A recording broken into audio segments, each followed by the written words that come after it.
प्रदेश में हो रहे विधानसभा चुनावों को लेकर प्रमुख दलों ने चुनाव प्रचार में अपनी ताकत झोंक दी है। अब स्टार प्रचारक विधानसभा प्रत्याशियों के पक्ष में चुनाव प्रचार करने के लिए मैदान में उतर आए हैं।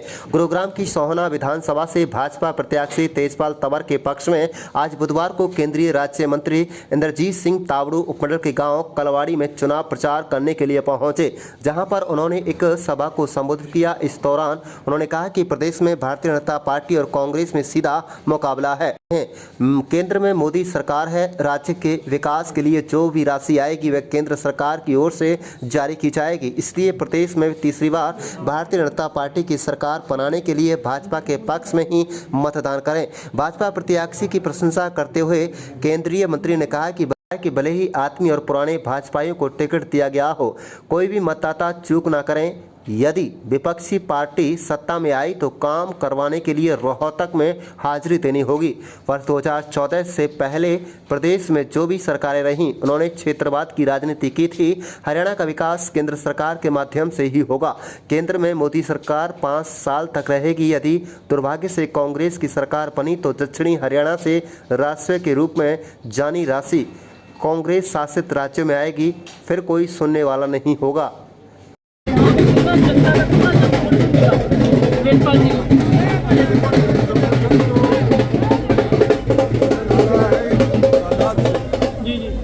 भारी तादाद के अंदर आज कलवाड़ी गांव के अंदर अनेक गांव के सरपंच आए।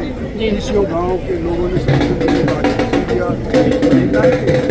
तादाद आपने देखी ही होंगी, इतनी ज़्यादा थी। तो मैं समझता हूँ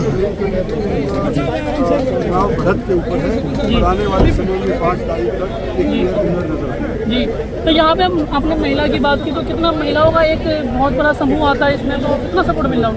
देखो, महिलाओं के बराबर जी और बराबर के तौर के ऊपर मैं समझता हूँ जब वोट डालेंगे जी हमारे जी बड़े मंत्री बने, उनके नेतृत्व में यहाँ पर मनोहर लाल जी मुख्यमंत्री बने, आदरणीय नरेंद्र मोदी जी हमारे देश के प्रधानमंत्री बने। उस समय पहली बार हरियाणा में सरकार बनी, सबके मन में काम करने का जज्बा था और वे ऊपर से राज साहब ने बजट भी खूब दिलाया।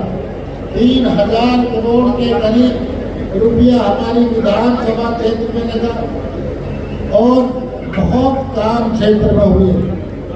आदरणीय राम साहब, आपके आशीर्वाद से हमारे यहाँ 2 कॉलेज बने, यहाँ पे हमारे 2 सब डिवीजन बने, 5 हमने पावर हाउस लगवाए, 5 हॉस्पिटल बनवाए, 25 ऐसी चौपाट, 25 जनरल चौपाट, कोई शमशान घाट और कब्रिस्तान कच्चा नहीं छोड़ा, सबकी चैन बनाई, बाउंड्री कराई और उन्हें टैल लगवाई। एक एलिवेटेड तो सोना में बना, सोना में भी, और फिर वो बम्बई रोड से राव साहब ने जुड़वाया। ये इन्हीं की मेहरबानी थी जो एलिवेटेड बना। इसमें 2-2 घंटे हमको गुड़गांव पहुँचने में लगते थे, लेकिन अब वो 10 मिनट में यहाँ पहुँच जाते हैं।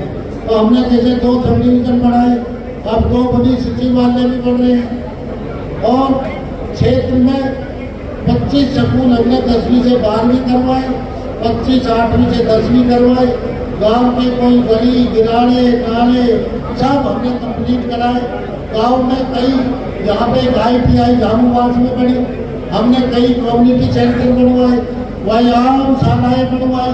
क्षेत्र में बहुत काम हुए, 3000 करोड़ के करीब काम हुए। गांव में बिजली 6 घंटे आती थी, जगमग योजना के तहत आज बिजली 24 घंटे मिलती है।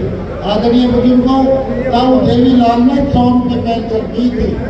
उसके बाद हुड्डा, आदरणीय हुड्डा साहब कांग्रेस के 10 साल हुकूमत रही, जहाँ पर पेंशन हुई 700 रुपये। उसके बाद भारतीय जनता पार्टी की सरकार बनी, आज 3000 रुपये पेंशन है और आने वाले समय में हमारे गुजरात सरपंच साहब कह रहे थे कि भाई ये 5000 हो जाएगी। तो आदरणीय राव साहब जी भी बैठे हैं, वास्तव में ये 5000 रुपये हो जाएगी।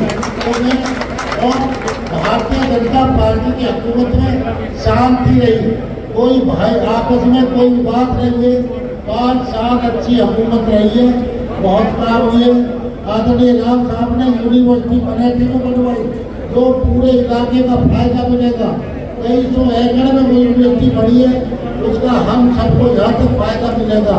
तो मैं ज़्यादा लंबी समय अब ये चुनाव का है, राम साहब हमारे नेता हैं और इन्होंने पहले आप सब लोग आज यहाँ पे पहुँचे, वो हमारे बीच में आ गए हैं। कैंडिडेट तो कई तरह के हैं, लेकिन आपके पास सबकी जन्मपत्री होती है। उसका दादा ऐसा था, उसका बाप ऐसा था, उसका बेटा ऐसा था, उसमें कितने गुण कितने अवगुण है वो सब आपके पास है। जब उनका पास बैठते हो तो तकरीबन सारी चर्चा हो जाती है। इसलिए मैं आपसे कहना चाहता हूँ, मैं हमेशा आपके बीच में रहा हूँ, आपके दुख में भी, आपके सुख में भी हमेशा खड़ा रहा हूँ। जब भी आपने याद किया है मैं आपके बीच में रहा हूँ।